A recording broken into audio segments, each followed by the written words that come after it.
जब से document verification की हमने वीडियो डाली है, तब से उस वीडियो में भी हमने ये बोला था कि आपको एक मेडिकल रिव्यू की भी वीडियो मिलेगी। तो उसी सिलसिले में उस समय तो वीडियो किसी कारणवश पॉसिबल नहीं हो पाई। जैसे ही पॉसिबिलिटी बनी, हमने किसी कैंडिडेट से मिलने की कोशिश की, तो उन्होंने हमें ऑडियो कॉल पे कुछ वीडियो प्रोवाइड की है, उसको हम आपको प्रोवाइड कर रहे हैं। उसमें पूरी ऑडियो रिकॉर्डिंग है। बहुत डिटेल में उन्होंने समझाया है कि मेडिकल के दौरान क्या क्या हुआ, क्या क्या चैलेंजेस का सामना करना पड़ा। लेकिन एक प्रॉब्लम की बात यह है कि उन्होंने अपनी वॉइस को थोड़ा सा, जो ओरिजिनल वॉइस थी उसको कन्वर्ट करके एआई से मैं थोड़ा बदल दे रहा हूँ वॉइस। बाकी उन्होंने फेस भी दिखाने से मना किया और अपना डिवीज़न और मेडिकल सेंटर भी बताने से मना किया। तो इसलिए सब कुछ बता के सिर्फ ये बता रहे हैं हम आपको कि कहाँ पर है मेडिकल, और मतलब मेडिकल की स्थितियाँ क्या हैं, क्या परिस्थितियाँ, कितने ज़्यादा बाहर क्यों कर रहे हैं, इतना हार्ड मेडिकल करने के पीछे का रीज़न क्या है, और कहाँ ज़्यादा दिक्कत का सामना करना पड़ रहा है। उनका ये सब छिपाने का मेन रीज़न ये है कि अभी भी मेडिकल की रिपोर्ट डॉक्टर के द्वारा तो नहीं बनाई गई होगी। तो उनका ये तरीका है कि कहीं ऐसा आगे प्रॉब्लम भी ना आए। तो इसलिए उन्होंने बहुत ज़्यादा खुल के बोलने से मना किया है। और मैं अभी वहाँ पे मेडिकल सेंटर पे अवेलेबल नहीं हूँ, तो बहुत कम ही लोग जो हैं मेडिकल के बाद रिव्यू देने के लिए बाहर आ रहे हैं, क्योंकि मेडिकल बहुत सख्त हो रहा है। तो इसलिए बहुत कम लोग बाहर से रिव्यू दे पा रहे हैं। और ये आपको जेन्युइन एक ऑडियो रिकॉर्डिंग है, जेन्युइनिटी 100%। अगर मुझे किसी भी तरह की जो पागल बनाने वाली अगर कोई वीडियो लानी होती तो मैं पहले से ही ऑलरेडी ले आता। चाहे आपको 2 दिन में 3 दिन में एक वीडियो मिले, लेकिन मिलेगी ऑथेंटिक और जेन्युइन। तो आप इस कंप्लीट वीडियो को सुनिए, आपका पूरा डाउट क्लियर हो जाएगा। हाँ भाई, तो अब आप शुरुआत से बता दीजिए, मतलब क्या क्या हुआ जब गए थे, तो कैसे फॉर्म वॉर्म भरना पड़ा था क्या? हाँ, यहाँ से आपको जो ऑफिस है आपका रेलवे जोन का, वहाँ से आपको जैसे मेडिकल अलॉटमेंट मिलता है, मेडिकल मिलेगा आपको। तो आपको फिर वहाँ जहाँ बोलेंगे आपको वहाँ रिपोर्ट करना पड़ेगा। अब वे बता देते हैं आपको 9 बजे पहुँचना है या 8 बजे पहुँचना है। 9 से 10 बजे के बीच में आपको पहुँचना पड़ता है। 9 से के बीच में आपको पहुँचना पड़ेगा। इसके बाद उनके पास ऑलरेडी आपके डॉक्यूमेंट बाय हैंड पोस्ट द्वारा पहुंच ही जाते हैं। आप अगले दिन जब नेक्स्ट दिन आरआरबी के ऑफिस से मेडिकल के लिए जाओगे, तो वहाँ पहुंच जाओगे। वहाँ पहुंचने के बाद आपको अपना एंट्री देना पड़ेगा, जो आपका एडमिट कार्ड होगा वो शो करना पड़ेगा। एडमिट कार्ड आपका जब शो हो जाएगा, तो वो आपको कहेंगे, आपको जिस दिन जाना है उस दिन आपको कुछ खाना नहीं है, ना पानी पीना है ना कुछ खाना है। ना पानी पीना ना कुछ खाना। इसके बाद आपको टेस्ट होगा, यूरिन वगैरह, ब्लड शुगर। क्योंकि अगर कुछ खाओगे, आप चाय पियोगे, शुगर बढ़ जाएगी। शुगर बढ़ जाएगी तो दिक्कत आएगी आपको। तो उस दिन कुछ नहीं खाना है। जब आपका ब्लड यूरिन और ये सब चेक हो जाए, तो डॉक्टर खुद बोलेगा कुछ खा लो।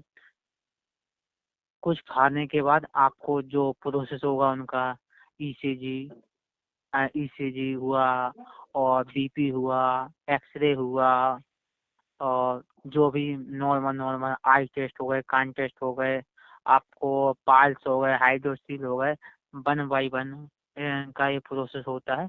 वो आपको चेक करेंगे 1 बाई 1। ये तो आपको बताइए यही पहले, करना है। जैसे कि ईसीजी और शुगर में भी किसी को बाहर किया? हाँ, ईसीजी में दिक्कत आई है। तो उस लड़के को बाहर बोला था कि आप बाहर से करवा के लाओ। मैं उस टेस्ट का नाम भूल गया हूँ। कुछ बाहर से उन्होंने लिख के दिया था, ये हार्ट वगैरह के लिए, ये अल्ट्रासाउंड के लिए। शायद अल्ट्रासाउंड ही था, जो मैं जहाँ तक समझ पा रहा हूँ। तो उन्होंने वो दिया था कि आप बाहर से करवा के ले आओ। और शुगर ईसीजी बीपी में नहीं। भी, शुगर और बीपी में भी किसी को बाहर कर रहे? बीपी नहीं, बीपी आपको तीन रोक रहे हैं उसको, 3 3 4 दिन 5 5 दिन 6 6 दिन अच्छा। उसको रोक रहे हैं। बीपी में बाहर नहीं किया है, बट उसका रोज चेक कर रहे हैं। लेकिन हाँ, जब तक आपका बीपी नॉर्मल नहीं आएगा, जब तक आपको पास नहीं किया जाएगा, रोज चेक किया जाएगा। आपका टाइम 3 दिन से 5 दिन हो सकता है, 6 दिन हो सकता है। वैसे मैं तो 3 दिन में वापसी हो गया हूँ। बट अगर 5 दिन 6 दिन 7 दिन में भी नॉर्मल नहीं आता है, तो हाँ, फिर भी कर सकते हैं। अच्छा, उसके बाद फिर जैसे कान आन का भी चेक, सीबीसी हो रही है क्या? ब्लड चेक कर रहा है सीबीसी?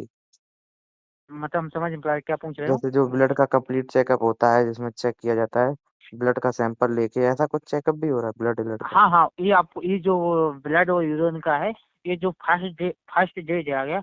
मुझे 3 दिन लगे थे, लेकिन पहला पहला जो पहला दिन जाओगे ना, उसी दिन ये सैंपल लेके वो उसी से टेस्ट करते हैं। अच्छा, और कान। हाँ, कान भी चेक, कान उन्होंने मशीन से चेक नहीं किया है। दूर से पूछते हैं, क्यों तुम्हारी शादी हो गई है, क्यों तुम कौन से स्कूल में पढ़े हो, कहाँ से आए हो, बहुत धीरे धीरे पूछेंगे तुमसे। ये जो उनका कंपाउंडर होगा वो आपके कान बंद कर लेगा और उधर से डॉक्टर पूछेगा। ऐसा किया है, मशीन से चेक नहीं किया था। अच्छा अच्छा, उसके बाद चेस्ट का क्या है? जैसे चेस्ट में सुना जा रहा है। चेस्ट में एक्सरे किया जा रहा है। अच्छा, और दिक्कत हो रही होगी तो फिर?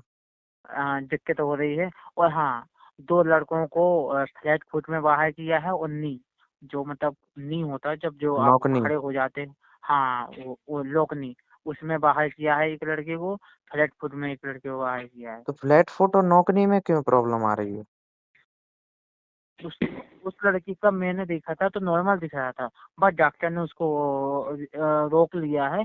उसकी ऊपर कमेटी बैठेगी, हमारे क्या बोल रहे थे, हमारे 2 मतलब हाई ऑफिसर आएंगे, इसको मंडे को आएंगे, वो देखेंगे, फिर इसको मतलब बताएंगे क्या करना है।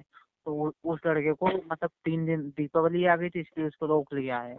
मतलब कई प्रॉब्लम आ रही है, तो मतलब इस सब में दिक्कत आ रही है। और केवल डॉक्टर, मतलब, अच्छा, जैसे कि फ्लैट फुट में ही इतनी दिक्कत कर दी कि और भी कोई कमी रही होगी इसमें? नहीं, उसको फ्लैट फिट में ही रोका है। अरे तो इतना तो बहुत ज्यादा जरूरी भी नहीं होता है फ्लैट फुट। होता है, क्योंकि आपको रेलवे ट्रैक पे जाना है और पैदल चलना है, आपको उस पे चढ़ना उतरना है। इन सब में आपकी हट, और एक लड़के की उंगली में दिक्कत थी, तो उसका एक्सरे करवाया पूरे पाँव का, और उसका 8 एंगल पे, जो अपना पैर होता है, पैर का पंजा, उसको 8 एंगल पे अलग अलग पोजीशन में उसका एक्सरे करवाया है। मतलब बहुत टफ हो रहा है। मतलब डॉक्टरों का ये ऑलरेडी उनका मेंटल सेटअप है, हमारे पास 10 से 12 लड़के आ रहे हैं, उसमें हमें 3-4 फेल करना है। अरे तो वे आप ये सही है तब भी बताइए। हमें फेल अच्छा करना अच्छा। है। अरे तो बहुत मतलब टफ चल रहा है मेडिकल। मतलब मैं जहाँ पे हूँ वहाँ टफ चल रहा है, और अदर जगह कैसा है वो मैं नहीं बता सकता, बट जहाँ मैं गया था वहाँ टफ है। अच्छा जी, बताइए, जिसकी उंगली कटी हुई है, फिंगर कट है, वो उसको बाहर कर रहे? यदि किसी की उंगली कट जाती बचपन में पैर ही। की है, पाँव, हाथ हाँ, की है, हाथ पाँव की, की? हाथ की। नहीं भाई, वो बाहर जाएगा। क्यों क्यों उसका मेन चीज है, क्योंकि आप लोको पायलट में जा रहे हो, तो आपको उसको पकड़ के, जो हैंडल होता है, क्योंकि गाड़ी खड़ी है, तो आपको उसको पकड़ के चढ़ना है। तो उसमें दिक्कत आएगी, आप चढ़ नहीं पाओगे। कभी फिसल गए, आपको चोट लग जाएगी, तो उसकी भरपाई कौन करेगा? रेलवे विभाग करेगी। इस मतलब वजह से थोड़ी बहुत कटी है तब भी मतलब बाहर किया जा रहा है? भाई, अगर थोड़ी चली है, फिर डॉक्टरों के ऊपर डिपेंड करता है। चेस्ट में अगर क्या सीन है, चेस्ट में? चेस्ट में एक्सरे करवा रहे हैं, और फिर मतलब उसमें अब भी डिटेल चेकअप हो रहा होगा? एक्सरे हो रहा तो वो अपने अकॉर्डिंग देखेंगे। अब एक्सरे करवा रहे हैं तो उसमें खुद आ जाएगी सारी, कुछ दिक्कत हो आएगी तो अल्ट्रासाउंड वगैरह ईसीजी के लिए ये भी हो रहा है। और आई का विजन, आई का बताओ थोड़ा पूरा डिटेल में। आपको जिस दिन कपड़े उतरवाएंगे, आपका पास वगैरह, हाँ, पास आपको उठा बैठ के लगवाओगे, आपको रनिंग करवाओगे कपड़े उतार के अंडरवियर में। मतलब इसके बाद वो आपको जब बुलाएंगे कि हाँ कपड़े उतारो, ये मतलब सारे कपड़े उतरवाते हैं। रूम रहता है, एक एक लड़के को बुलाया जाएगा, डॉक्टर रहेगा दूर खड़ा कर देगा, सारे कपड़े उतार के तुम्हारे पूरे शरीर में ऑपरेशन देखा जाएगा, कहीं ऑपरेशन है या नहीं है, हाथ पाँव पीठ में। इसके बाद तुम्हारा आँखों का हुआ, अ, हाँ, फिर इसके बाद आँख आँख के लिए सीकट पड़वा जाएगा, अल्फ़ाबेट पढ़वाया जाएगा। हाँ, इसके बाद हाँ लाइटें जलाई जाएंगी, और हमेशा लाइटें 3 ही जलेंगी। अगर हाँ। कुछ समझ में नहीं आ रहा तो देख लेना, येलो, ग्रीन, लाल। हमेशा अगर ऑरेंज भी है तो उसको लाल बताओगे, अगर वो हल्की पीली है तो उसको येलो बताओगे। 3 ही जलेंगी, येलो, लाल, ग्रीन। यही तुम्हारी बड़ी लाइट होंगी। कलर ब्लाइंडनेस हाँ, चेक करने के लिए? हाँ, कलर ब्राइटनेस तुम्हारी, अल्फाबेट अल्फाबेट भी होगी। और मैप आता है उसका, आप एक डायग्राम लगा देना जो फिर उससे मैपिंग की जाती है, इधर से जाओ उधर से निकलेगी। अल्फाबेट होता है तो गिनती होती है। ये उस कलर ब्राइटनेस में पूछा है। एक लड़के को तो कलर ब्राइटनेस में रोक लिया। मतलब तो आंख का चेकअप भी तो हार्ड हो रहा होगा? भाई बहुत हार्ड हो रहा है। अच्छा, और जैसे। हाँ, जो हमने टेस्ट बताए हैं ना, ये सब टेस्ट जहाँ मैं गया था वहाँ 3-3 बार करवाए हैं, हर टेस्ट। और हाँ, आँखों में दवाई डाली गई है, आँखों में फंगस की जाँच की गई है, 3-3 4-4 3-3 बार दवाई डाली है। और इसके बाद मशीन पे कई मशीनों में आँखें चेक की गई हैं अलग-अलग। अब किस चीज़ की मशीन थी वो मुझे नहीं पता, बट अलग-अलग मशीनों में 3-3 बार जाके चेकअप करवाया है। अच्छा, जिसका किसी का बचपन में पेट में ऑपरेशन वगैरह हुआ है तो उसे भी दिक्कत दे रही? कैसा? जैसे किसी का बचपन में पेट-एट का ऑपरेशन हुआ और उसमें हुँ। दाग बन गया उसके, तो उसे भी दिक्कत आ रही है? अब अगर उसमें निशान है तो उससे पूछेगा, फिर उसकी रिपोर्ट मांगेगा, और रिपोर्ट नहीं होगी तो अल्ट्रासाउंड करवाएगा। ऐसा ये भाई। भाई तो थोड़ा सा ज्यादा ही स्ट्रिक्ट चल रहा है सिस्टम। हम्म। रीजन में भी कुछ लोगों को बाहर किया होगा है? हाँ कुछ भाई, लोगों। बहुत स्ट्रिक्ट है। हाँ हाँ भाई। अच्छा अच्छा, चलिए तो आपने लगभग लगभग हेलो। काफी चीजें बताई दी हैं। ठीक ठीक। ठीक है। ठीक भाई, राधे राधे भाई। राधे। अगर आपने पूरी वीडियो सुनी होगी हाँ। तो शायद ही आपका कोई डाउट रहा होगा। ये जो था वो कंप्लीट एक तरीके से रिव्यू था, जितनी पॉसिबल कोशिश हो पाई वो हमने आपको पहुंचाने तक की है। यही हमारी तरफ से कोशिश है। आपको जैसा लगे, जैसा फीडबैक कमेंट करिए, तो मैं पूरी कोशिश करूंगा आपके आंसर देने के लिए।